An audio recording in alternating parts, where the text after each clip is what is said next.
क्या आप जानते हैं कि आदिवासी समाज में एक ऐसी शादी होती है जिनमें ना दूल्हा होता है ना दुल्हन, फिर भी उससे शादी कहा जाता है।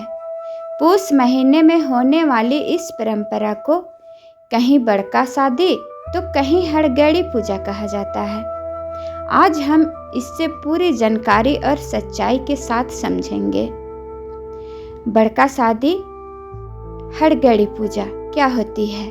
बड़का शादी या हड़गड़ी पूजा असल में पुरखों के लिए किए जाने वाला एक संस्कार है।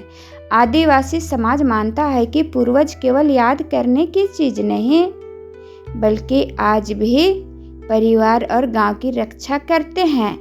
इसलिए जिन पुरखों का विधि से स्मरण नहीं हुआ, उनकी आत्मा अधूरी मानी जाती है। उनके लिए यह संस्कार किया जाता है।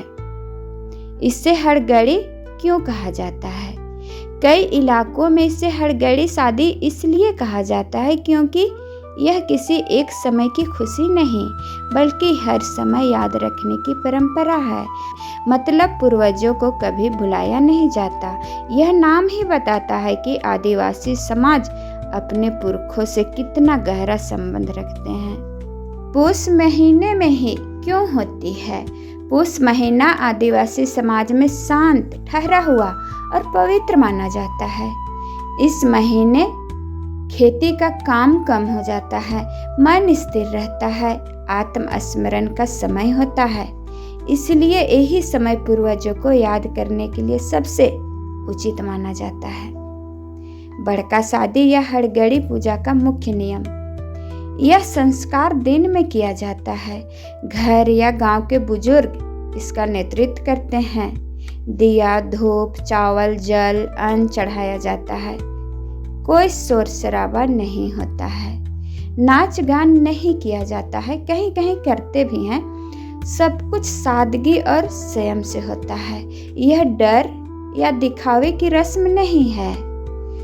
पूस महीने में आदिवासी समाज क्या नहीं करता है?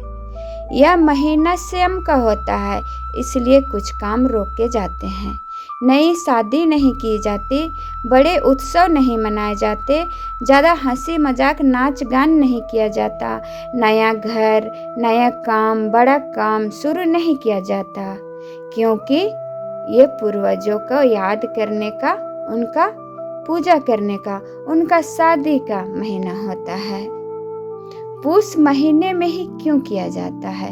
इस महीने आदिवासी समाज बाहर की खुशी नहीं, अंदर की शांति पर ध्यान देते हैं। पूर्वजों का स्मरण, घर की साफ सफाई, बुजुर्गों की सेवा, सादा भोजन, परिवार के साथ समय। मान्यता है कि इससे घर और गांव सुरक्षित रहते हैं, पूर्वज हमारे रक्षा करते हैं। इसलिए शादी जैसे काम टाल दिए जाते हैं, क्योंकि ये पूर्वजों के शादी का महीना होता है। पहले पूर्वजों को सम्मान दिया जाता है, फिर नए कार्य शुरू होते हैं। यही संस्कार आदिवासी जीवन की पहचान है। हर गांव और हर लोगों में नाम और विधि थोड़ी अलग हो सकती है, लेकिन भाव एक ही है, पूर्वजों का सम्मान। वीडियो कैसी लगी कमेंट में ज़रूर बताइए। लाइक शेयर कीजिए, चैनल को सब्सक्राइब कीजिए। धन्यवाद।